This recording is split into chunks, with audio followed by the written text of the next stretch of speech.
I think we're gonna get started. This is on our people here. Okay. Sorry for running a little bit late. We're just giving people some time to get over here. Well, thanks for coming today. Today we are talking about, we're having our CURA's Housing Forum on tenant opportunity to purchase for Topa. So CURA, thank you for joining us today. CURA is a public policy research center here at the University of Minnesota. We did this event in conjunction with Inquilinos Unidos por Justicia, an tenant organization here in the city of Minneapolis doing some really great work. And we are joined by four really great and important panelists. We have Chloe Jackson, board president of Inquilinos.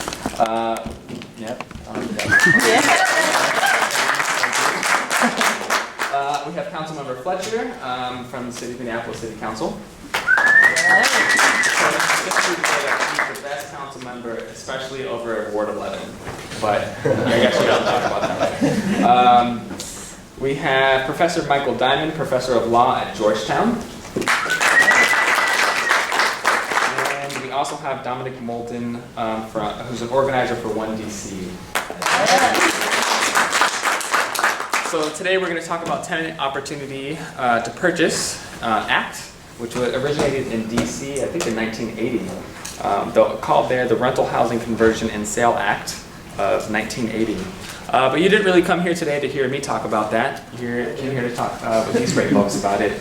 So first up we have Councilmember Fletcher, who will walk through the context here in the city of Minneapolis. All right.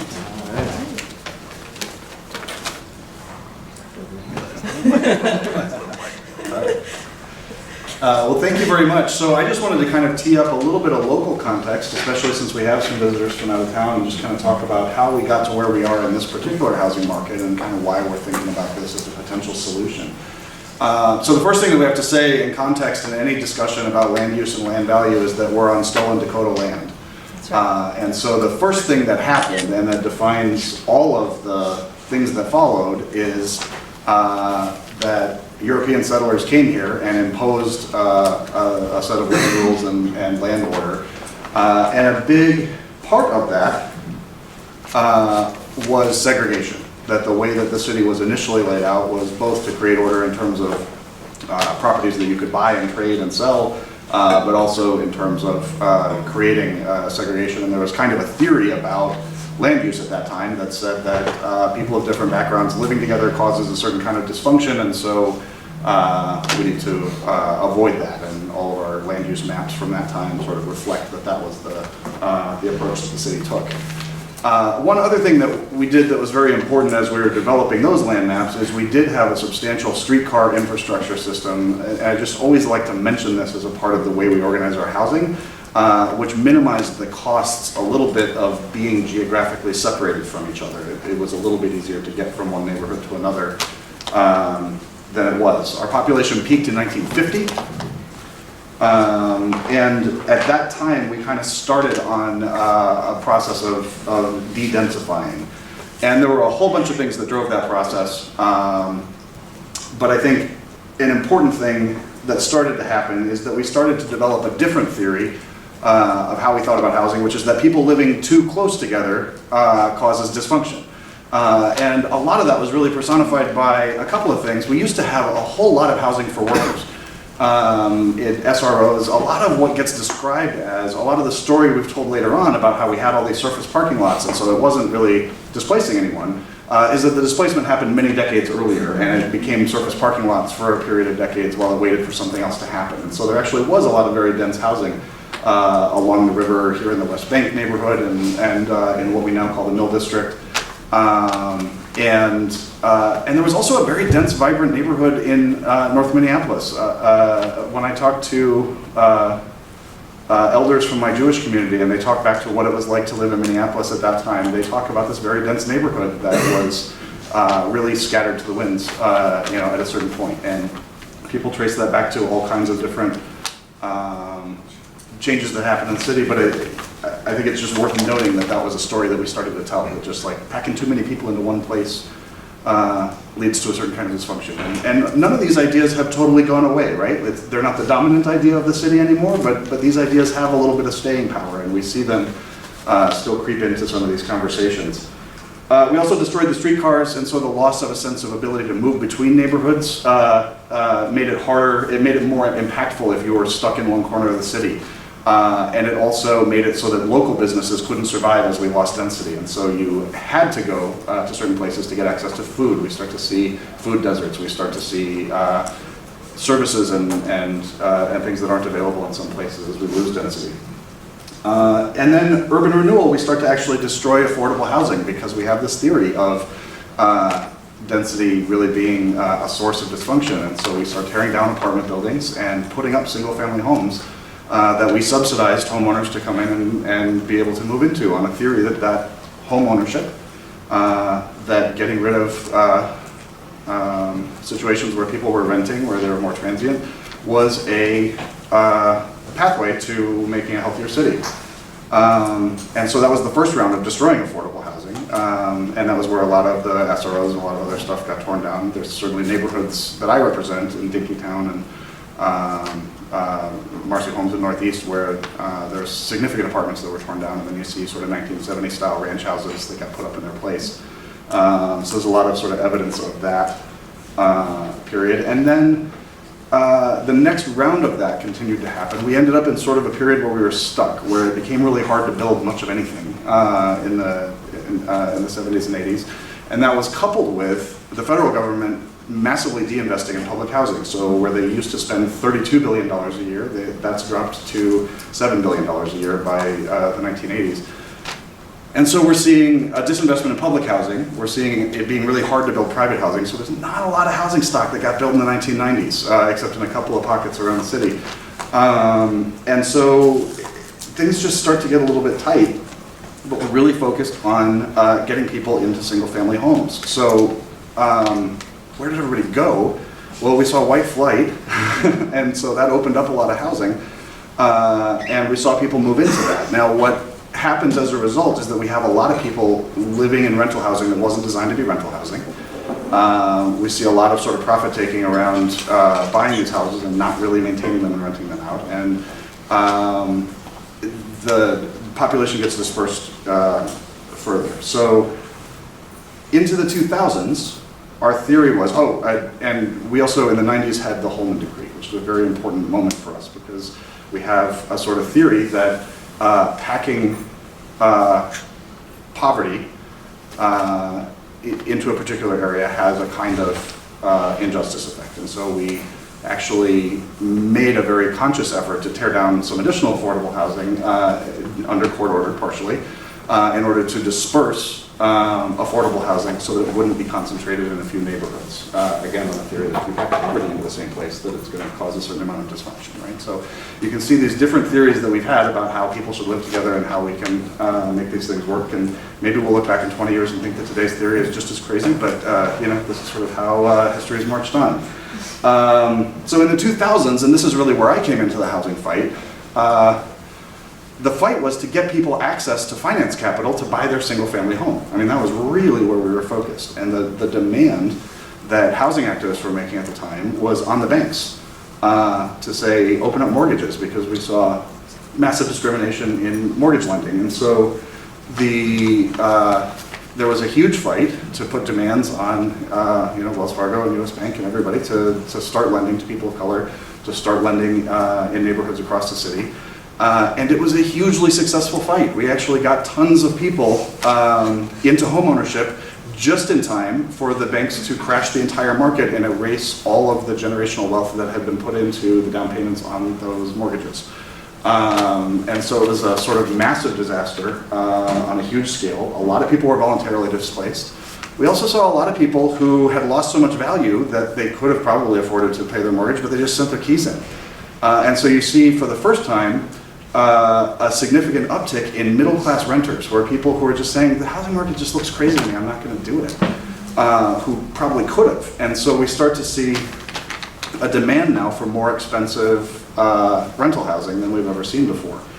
And the homeownership rate dropped 7.5% from 2006 to 2016, which is really significant. The homeownership gap between black and white residents is among the highest in the nation. Less than 20% of black households in Minneapolis own their homes. So we had succeeded in getting a lot of people into homeownership, and that just got erased. We can frame up all of this in the context of an education debt crisis and the minimum wage having fallen way behind inflation and all the other things that have happened. 4 in 10 Americans have a side hustle. They can't rely on their current job to get through their days. And the construction costs have gone way up. The cost of building anything has gone up by like almost 25% since 2004. And so we're to a point now where you can't build anything for what people can afford because wages and costs have diverged so much. So we're in this place now where demand is shifting. People are moving to cities in record numbers. We now have 27,000 additional rental households with 50K or more income, which is something we never had before. 13,000 households that make over 100K who are renting. And one would assume that they're choosing to rent, for the most part, but that's a choice that people are making, and that's driving a market shift. We're seeing short-term rental, Airbnb and all that other stuff start to come in and take up housing units. We're seeing a student market that's really spiraling out of control as this campus has not built any new housing and has attracted a lot of new students from out of state. And we're seeing a new interest in living near the center of the city. We've really let our transit options decay if you live too far away. So for a lot of people, living close to work, close to where there's stuff going on, is becoming more and more appealing. And so that leaves us in a place where now let's look at what our housing stock is.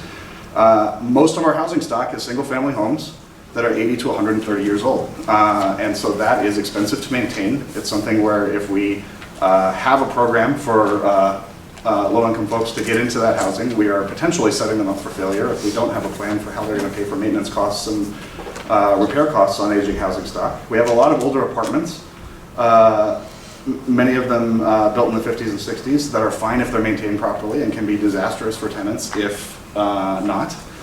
And they are increasingly expensive to maintain. We have very little multifamily housing that was built in the last 3 decades of the last century.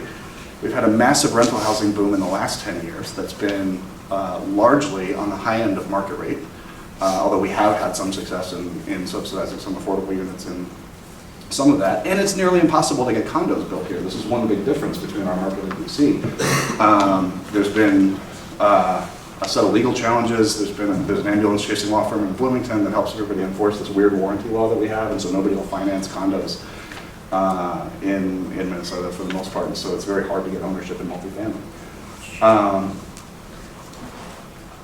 And as a result of all of this, ownership's gotten locked in. It's either got bought up by speculators in the 2008 crash, or the people who are in somewhere have gotten to where they are. So the number of listings on MLS in the Twin Cities pre-recession was about 28,000 a year, and in 2017 we had 6,800 total listings.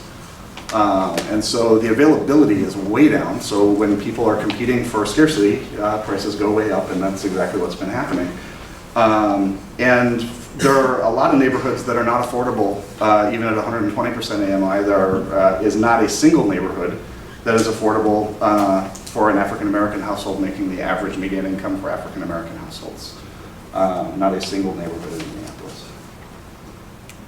And so in that context, we've got to figure out what the heck we're going to do about that. One of the things that we're thinking about is renter protections, a renter first policy that gets our regulatory services and inspectors working more closely with renters. Thinking about preservation, how do we make sure we have a plan to invest in preserving the housing that we have that's affordable? Subsidizing new construction to be affordable as much as we can, knowing that that's a very expensive option, but we're looking at inclusionary zoning and a bunch of other ways to approach that kind of an approach. Working to regulate market distorting forces like the new Airbnb craze that's reduced our vacancy rate by a full %. And then trying to think about pathways to ownership. And I would say in many ways, the pathways to ownership conversation, because of the high cost and the level of speculation in our market right now, is the thing that we have the least sort of success really putting details on, which is a lot of what prompted us to look at opportunity to purchase. And so in all of that context, having sort of told that story of our place and thinking about it in that way, and by the way, that summary was wildly dismissive of some very important moments of history that some of you may know a lot more about than I do, and could contest the way I characterized it. But I do think it's important for us to try to narrate our story and think about how we got to where we are. And now that we're here, opportunity to purchase feels like it might be something that could solve several of the problems that we've created for ourselves over time as we sort of move to a new theory of housing and how we can create affordability. And so looking at this as in an environment where we've seen a lot of building sales from investors that have resulted in precipitous rent increases, and it would have been great to have an option to intervene in that sale. In an option where, in a market where we saw a lot of opportunistic sales in the down market in 2008, 2009, and we remember and we wish we could have done something about it, and we imagine that that might be coming again. In a market where cooperative ownership opportunities may feel more realistic and meaningful for a lot of people who are a little overwhelmed by the idea of buying a 120-year-old house and trying to maintain it, but might actually have a lot more success working together with other people. And so I think there's a lot of ways in which this is a potentially exciting opportunity. And so this is something that's really kind of come out of community organizing, and Kalena's raised this question, and others have been talking about it for a long, long time, and it's something that I'm happy we've been able to introduce this conversation and invite some guests who can tell us a lot more about it. So with that, I will turn it back to you. See you, Terrence. For a second. All right, and I believe next up we have Professor Dominic.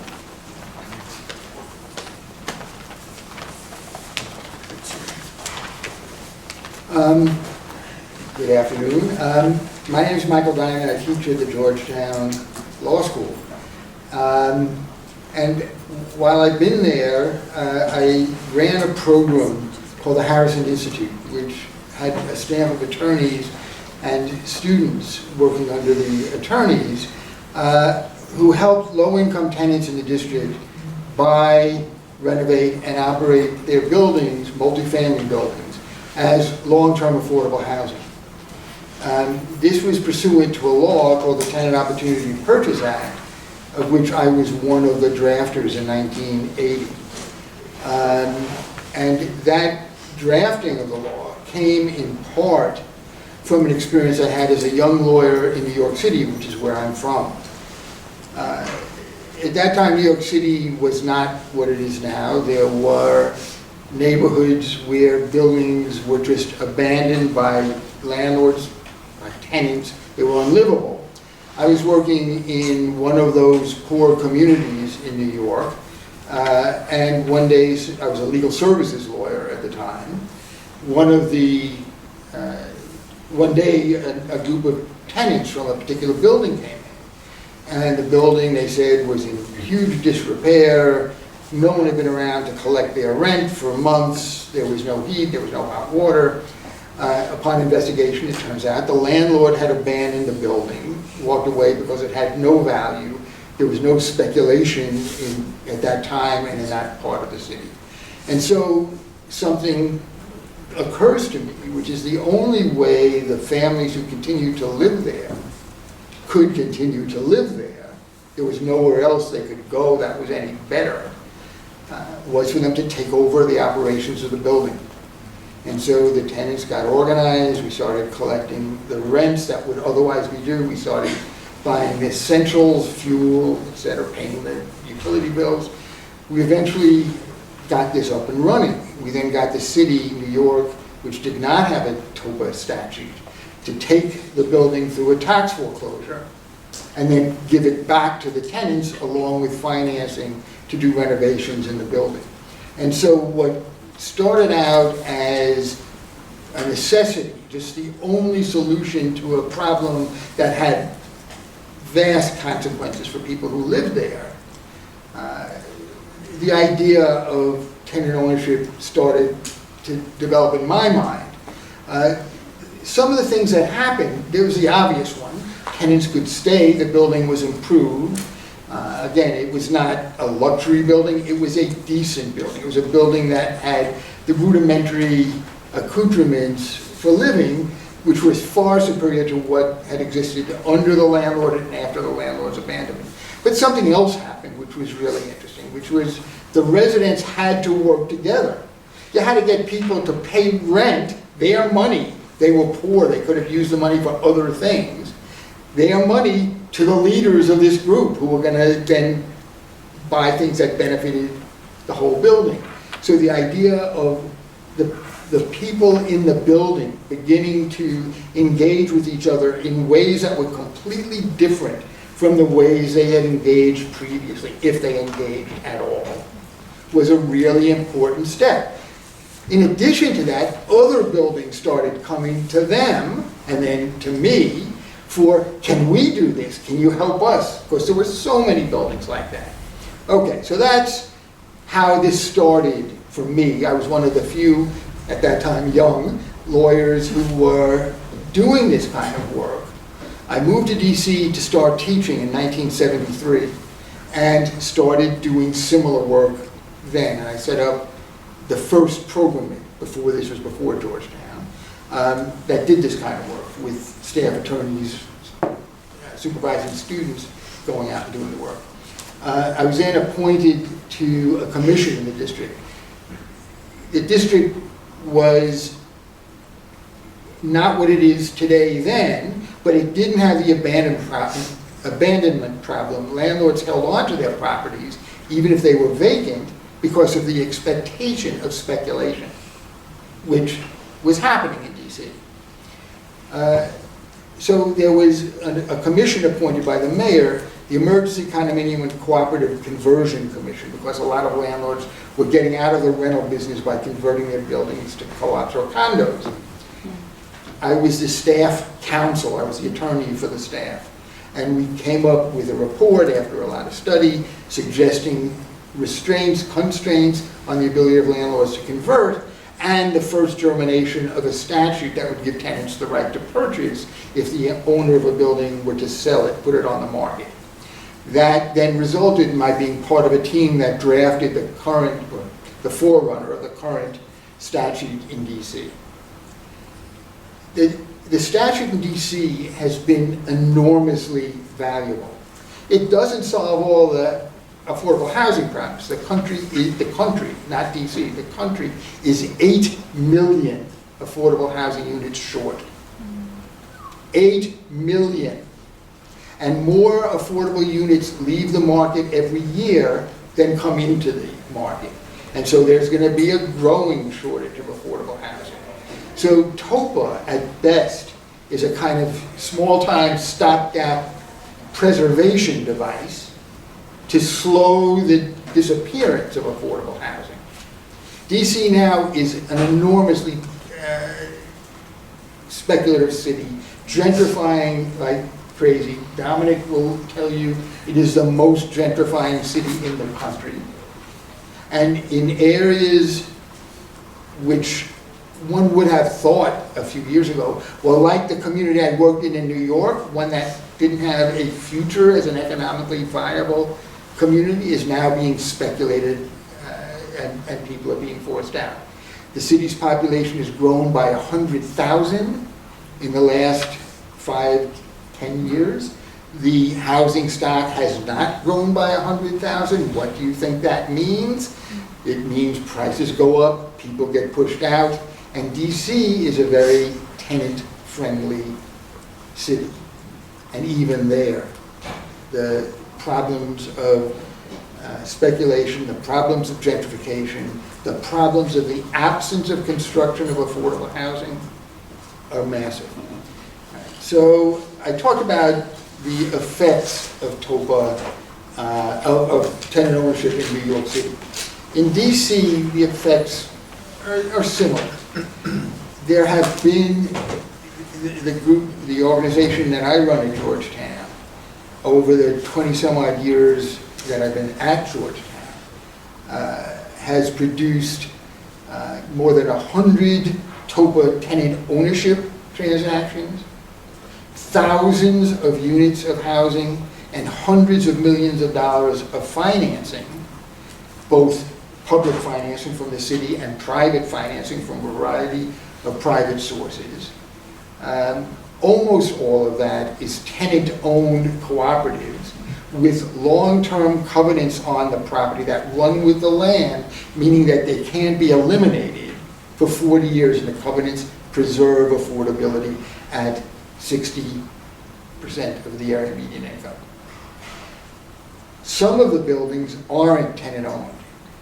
Topa gives the tenants the right to buy their building when an owner puts it up for sale. Tenants have another right. They have the right to flip their right to purchase to a developer of their choice or to the third-party buyer that's already in a contract with the landlord. I'll talk about those things in a minute. The right to flip to a friendly developer has led in the 10%, give or take, of the buildings that we work with that don't end up in tenant-owned co-ops. They end up in low-income housing tax credit deals where the tenants are co-general partners. The LIHTC, low-income housing tax credit, is a federal tax incentive for investors, silent partners, to invest in affordable housing. They put their money in reducing the amount of debt that has to be taken on by the building. They get tax breaks in exchange for that. Typically, a developer is the person who runs that tax credit project. In the deals we did, the tenants are co-general partners with the developer and have the right to get the building back at the end of the 15-year statutory compliance period. So it is a vehicle of stewardship where a friendly developer that the tenants have chosen to partner with and given their tenant rights to purchase work directly with an experienced developer in learning how to manage the building, make the decisions, do the things that have to be done to run a big building. So some of these buildings, tax credit deals in the district tend to be a minimum of 100 units. And we just finished a 172 unit building, about $45 million of total development cost, with the tenants as the co-general partners, learning to operate this massive asset that's been renovated and operated as long-term affordable. So one of the opportunities, so the statute, Topa, says that we want to preserve affordable housing. And one of the ways, the main way, it's a tenant opportunity to purchase, was through tenant purchase. But not all tenants want to purchase, and not all tenants feel capable of operating a building. We're talking about poor people who may not have owned any real property ever in their lives. Some people who are working more than one job just to make ends meet. They don't have the time to devote to a heavy engagement in management of a building. So they decide we'd like to find a friendly developer who will work with us. We'll contract with the developer to protect our rights in the long term. And the developer will buy the building and run it, even if it's not a tax credit deal. The third possibility is, and this is one that my program did not engage in because I am a preservationist, so therefore my program was preservationist.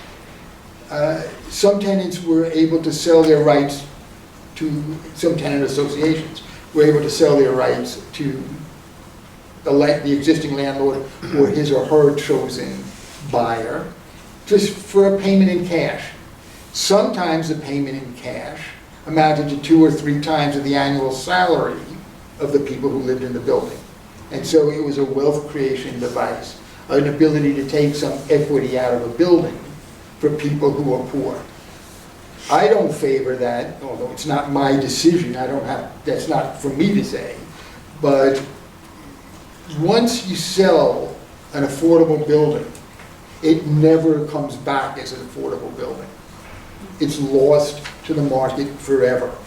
And so as a preservationist, those were not the kinds of clients that we took on. But we did take on clients who were going to buy, and we took on clients who would flip to a developer to preserve affordable housing. So I told you the story about the building in New York. Let me tell you a story about a building in DC. This building was a 15-unit building. It was in terrible shape. It was only partially occupied. The street, there were no sidewalks. It was just dirt. There was a road, but there were no sidewalks. In the sidewalks and in the road, there were 2-foot deep ditches that people would fall into. There were drug dealers on the corners. The building next door had been abandoned and was falling down. The tenants decided they wanted to buy the building anyway. And at we helped them buy it, and at the closing of the acquisition, the president of the association got on the phone after it was over and called her mother and cried. She was crying on the phone and said, felt like I just bought a palace. It was far from a palace, but the emotional content of that was just enormous. But that's a human story, but there's more to the story. The residents did a renovation. They added a unit and space in the basement that could be turned into a unit. So they added one unit of affordable housing as well as preserving the 15. The building was in a, as I mentioned, a very rugged neighborhood. One night, one of the residents came home, there's a dead body on the walk leading up to the front door. They cleaned up, because of their action together, they got the cops to clean up the open air drug dealers. They got the street paved, they got the ditches filled. They got other community neighbors, groups involved in what they were doing. The building next door that was falling down, they got the city to take out the debris and clean it up. Not only was there an increase in preservation and a slight increase in affordable housing, there was a capacity building for residents to do things that they wanted to do but didn't feel capable of doing by themselves. The process of getting together to buy the building also brought them together for a bunch of other things. And it was capacity building, in confidence building, it was organizing that pushed out into the neighborhood. And so, in my view, Topa is way more than just a preservation statute. It is a very successful preservation statute. We've done 100 buildings, but we're not the only lawyers or developers who are doing this. There are just thousands and thousands of units that have been preserved because of this. But what also transforms the people who live there is the cooperation, the need to cooperate to make this all happen. And that cooperation leads to all kinds of other possibilities beyond the affordable housing. So it is something that if Minneapolis decides to proceed on this, it is something that will have consequences well beyond just the housing. It is something that will enhance the city and the people who live in it.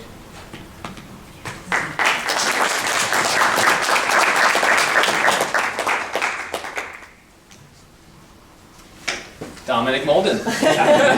Dominic Moulden. Thank you.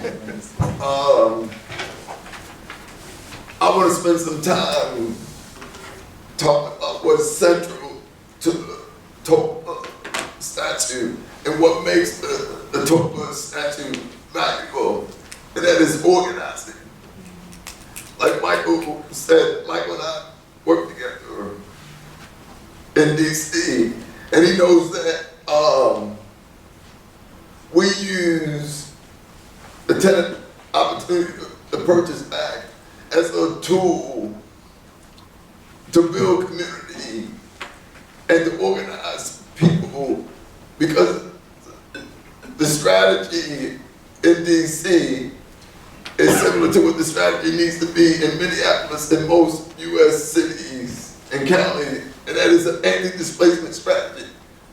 So that's the way you should be viewing this, right? Is that if things go well, which is my job to tell you they can go well, but it will be hard, and it will be difficult, and there will be fights, and people will get unhappy, we still can win.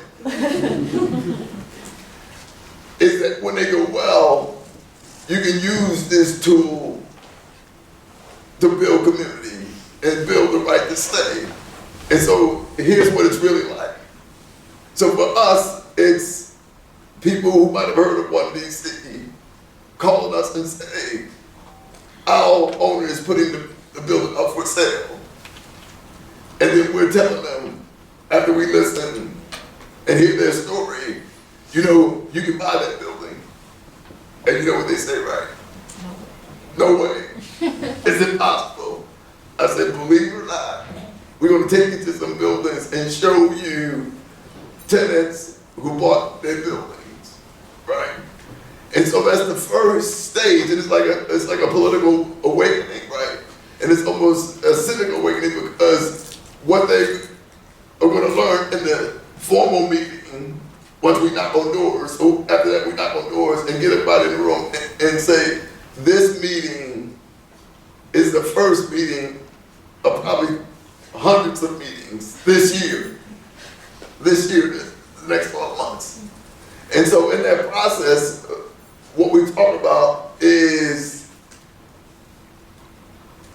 you have to make a collective commitment for each other. So it's not about your one unit. It's not about you getting your unit. And it's even more difficult when you have vacant units because you got to welcome new people into your collective. So what we do is give people this values form and ask them, what other values that you're trying to maintain in this community? Because that Topa right, like Michael said, is more than a right to housing. It gives you a right to community, it gives you a lot of power, it gives you leverage, it gives you power to deal with your council person. Right? All this is important, okay? Because what our role is, as 1DC, is to show you where the power is, and then you have to exercise your power, right? So the first thing is you have to exercise your right to purchase, okay? So normally we're gonna meet with the political people and say, we're gonna need your support because these people are gonna buy this building. And then we have the second meeting, and this is where it gets scarier. We say, believe it or not, 3 things are gonna happen here. We're gonna help you raise the money to buy the building. We're gonna help you raise the money to renovate the building. We're gonna help you raise the money to keep the building with permanent financing. And they're like, how the hell is this gonna happen? I said, it's gonna take about 3 years, but it's gonna happen, right? And so these are all the important steps. And one of the things that I'm talking about, that's why I'm just describing it deliberately and slowly, is this is what leadership development is all about, right? Because we don't do anything for the tenant association except we'll organize them and sort of shepherd them. But they gotta run the board of directors, they have to run the meeting. The scary part too is that they have to sign all the financial documents and the legal papers, Michael can tell you. And in our organization, we don't even sign their checks. People get really nervous because they sign these big checks. We have them sign everything because we want them to understand this is your community. Because the housing co-op is not just about having a domicile or a shelter, it's about building a community. And so that's really important, you know. So over this 3-year, the 4-year period, there are a lot of ups and downs, right? You know, you get some commitments, and then some people change their mind on you, right? You get some political support, and then the political support get a little nervous, right? Because they have to pay the piper or somebody paying somebody, right?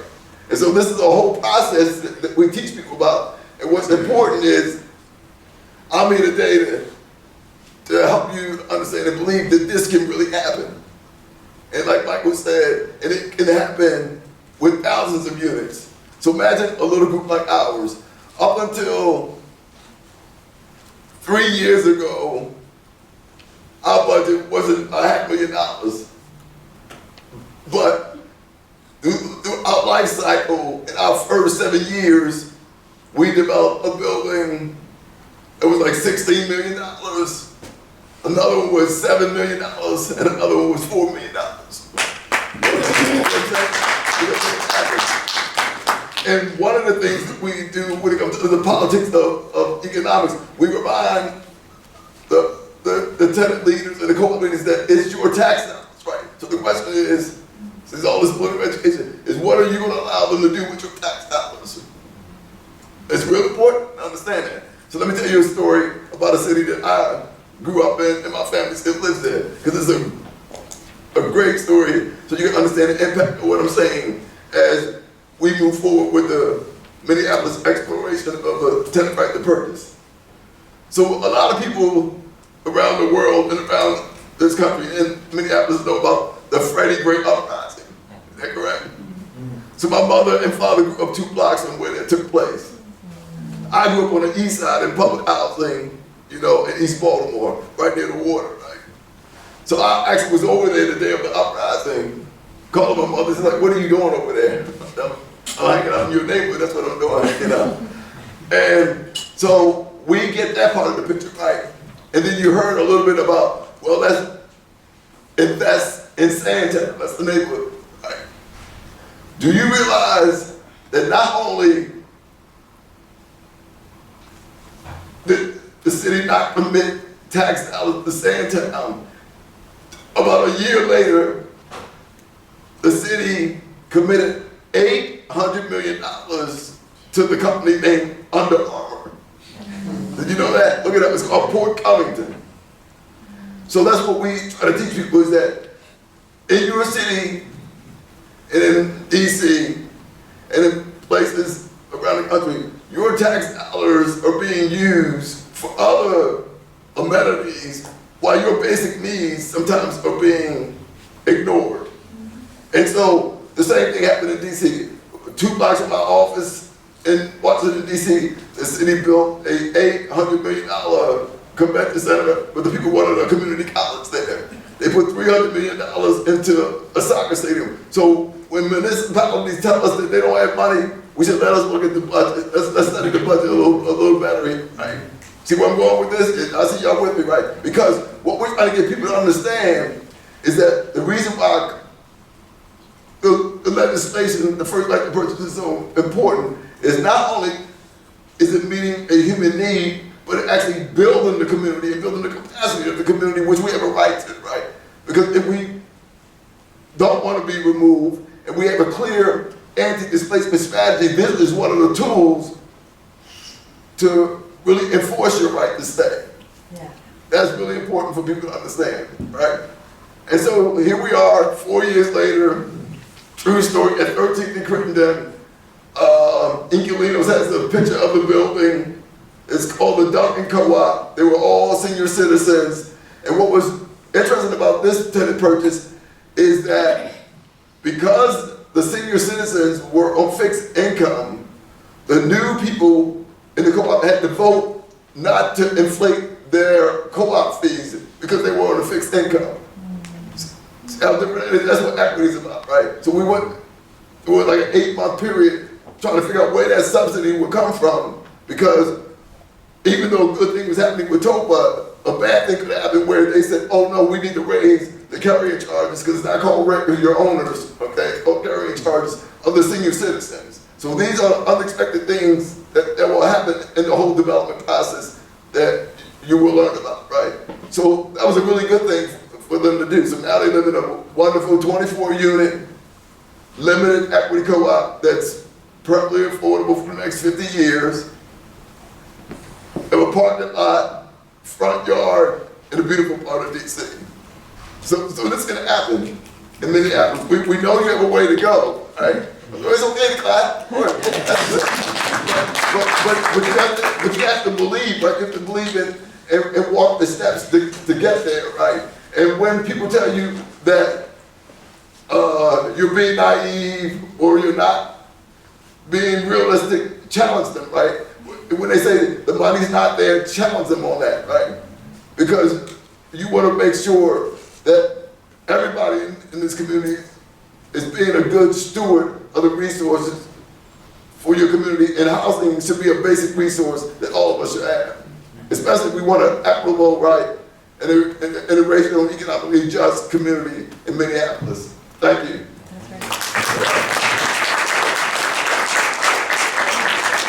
Like I said, Dominic Moulden. Last and assuredly not least, we have Chloe Jackson, Board President for Inquilinos.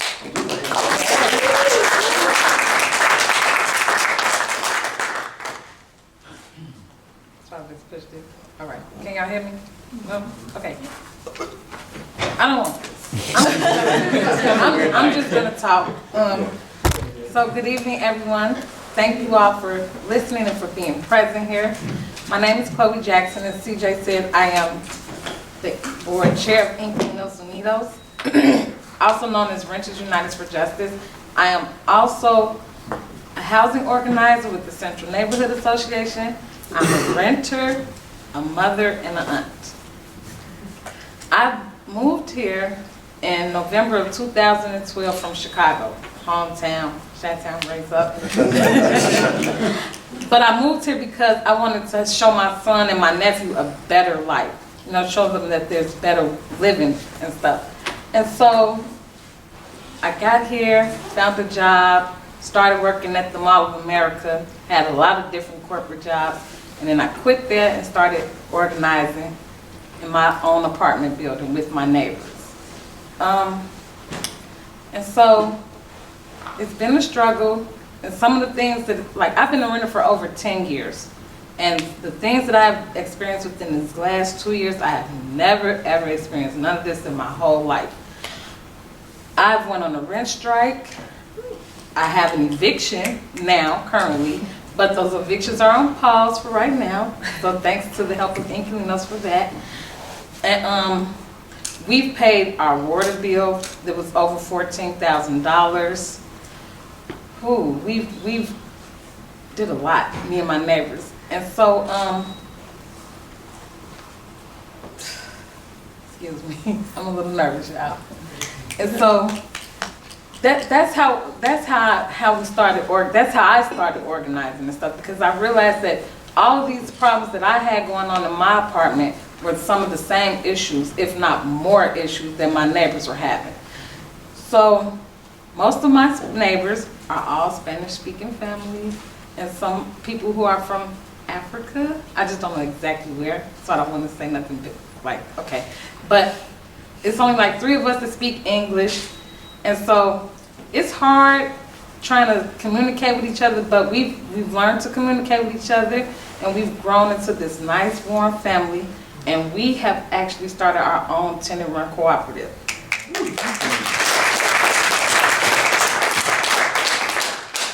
Now, if Topa was here in our city 2 years ago, a year ago, me and my neighbors would not have went through none of the stuff that we went through now, or going through now. So the reason why I support Topa is because Topa is another good protection, renter's protection for us as renters. It allows people of color the opportunity to have home ownership or ownership.